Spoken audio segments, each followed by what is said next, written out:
Watch for false perception. And this card, she's standing on business, watching for false perception, okay? And what's the chances that when we said in the Bible verse, what Joshua ended with doing with was surveying the land, scoping out the enemies. You get what I'm saying? You got to have a certain perception to see who the fuck you dealing with. You know what I'm saying? To recognize what somebody is and what they ain't. Okay, and the sword is here, and that signifies truth for me.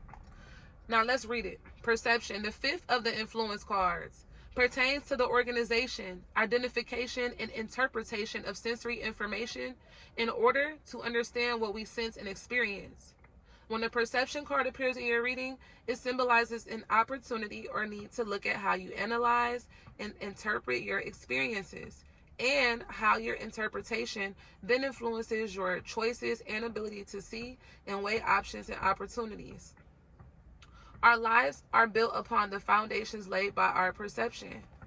How we perceive the world and those around us influence our ability to learn, our understanding of cause and effect, our ability to see and weigh our options, and to make decisions.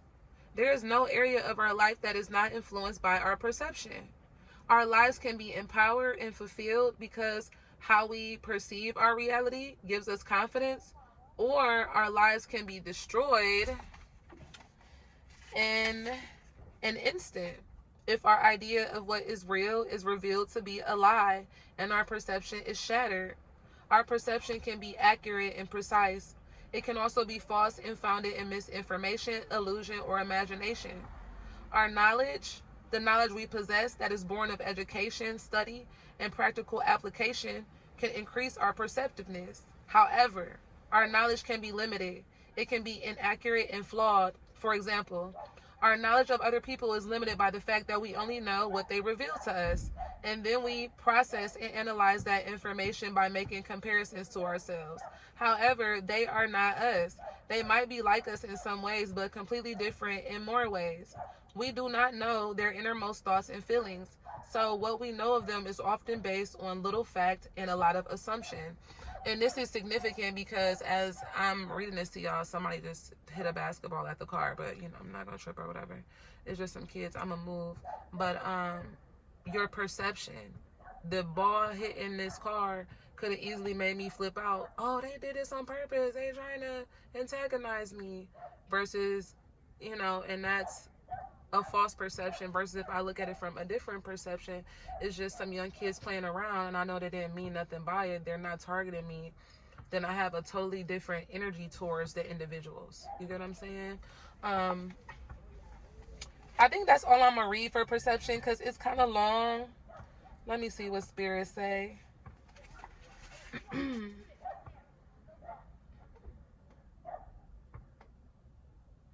Yeah, I'm gonna stop right there because it'll go into like some story of, have you heard of the story of 6 blind men and the elephant? Okay, so y'all might want to look into that. That might be significant to you. The number 6 or elephant or someone being blind, okay? Could be significant in some type of way. But let's do this last card before I close it out. We already at 16 minutes, so most likely I'm going to break this up. 2:42.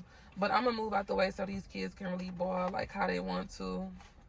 So I'm going to come back with this one.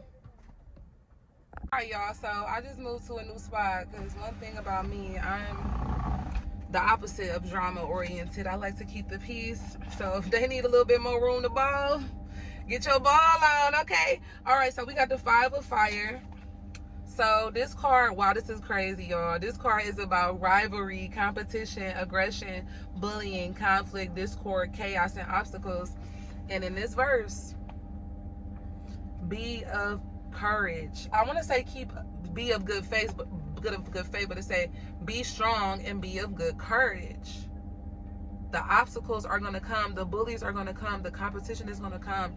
This aspect of the fire, I'm getting, oh, thank you, Spirit. It's the Bible verse where it says how the divine will test one with fire.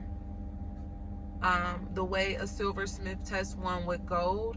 And we know that when you're tested with fire, everything is burned away. You know what I'm saying? Everything is removed. It's like a regeneration.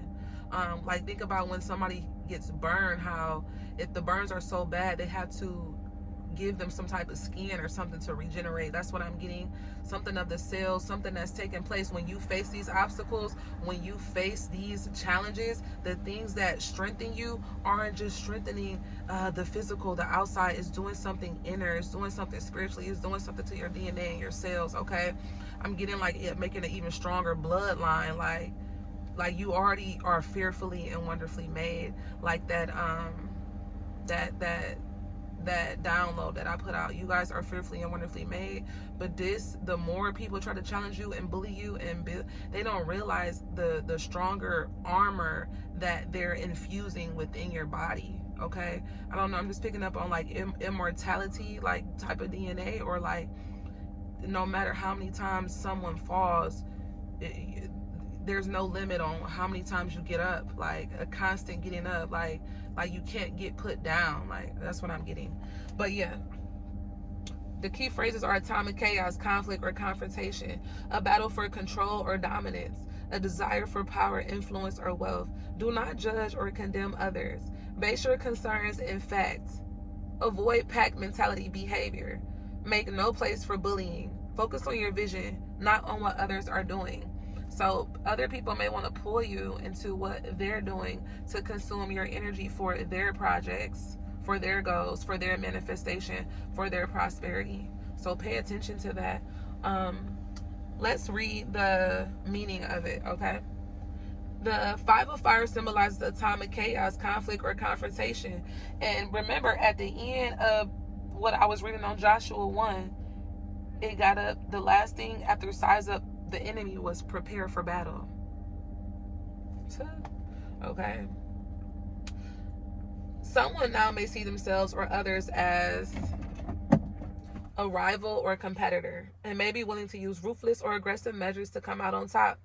Rivalry between people in a battle for control and dominance can lead one person to place obstacles in the path of another in order to slow their progress or to deter them completely.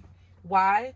Because they want to be the one with the power, influence, or potential wealth, and will not allow a competitor to take what they believe to be theirs. This ugly situation is now often made worse by technology and social media. Rumors can be spread, lies told, and reputations destroyed, and all can be accomplished with almost complete anonymity. Anonymity. ANONYMITY. Okay, I never seen that word before. At its extreme, we can see bullying in the modern age as a gladiatorial sport for voyeurs. A victim is thrown to the wolves, while an aggressor sits upon their throne, and spectators scream for blood, following their leader blindly and embracing a pack mentality. But these wolves do not hunt for survival, they hunt for sport and recreation, or simply because another asks them to. All too often, they hide their attacks behind a belief that it is their right to question and then judge and condemn the life choices of another. If aggression is motivated by rivalry, the aggressors may declare that their rival has copied or stolen their ideas.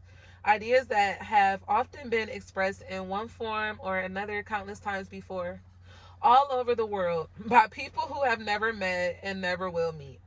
Now, because technology has made the world smaller and social networks have created connections across the globe, complete strangers can be attacked simply because someone who knows someone who works in a similar way or has a similar business saw that similarity and brought it to the attention of the someone who then allowed their own ego or fears to have them believing the worst. Whatever its motivation, lives have been ended because one or more have decided to target another with vicious cruelty. The 5 of fire, therefore, represents a choice to walk one of two paths, to embrace or even condone this behavior, or to end it. If the choice is to embrace it, do so knowing that you will be met with the same aggression, because aggression only perpetuates more aggression. Instead, if you choose to believe that another is your rival and has stolen your work, then use the legal methods in place to protect your interests. If you are not willing to do so, then do the honorable thing, step away and move on. Do not embrace spiteful and malicious behavior, or it may be you who finds yourself judged and condemned with reputation ruined. If your choice is to help end it, then be mindful of your actions. All too often, unkind behavior comes in the form of a joke or a laugh at the expense of another. A discussion about another's life choices, spirituality, sexuality, or appearance can appear to be intolerant and condemning to someone who is watching or listening. You are entitled to your opinions, but be mindful of who can see or overhear what is written or said. And if you cannot be certain that another will not be hurt or upset by your words, then it is best to keep your opinions to yourself. Abide by the golden rule in this moment.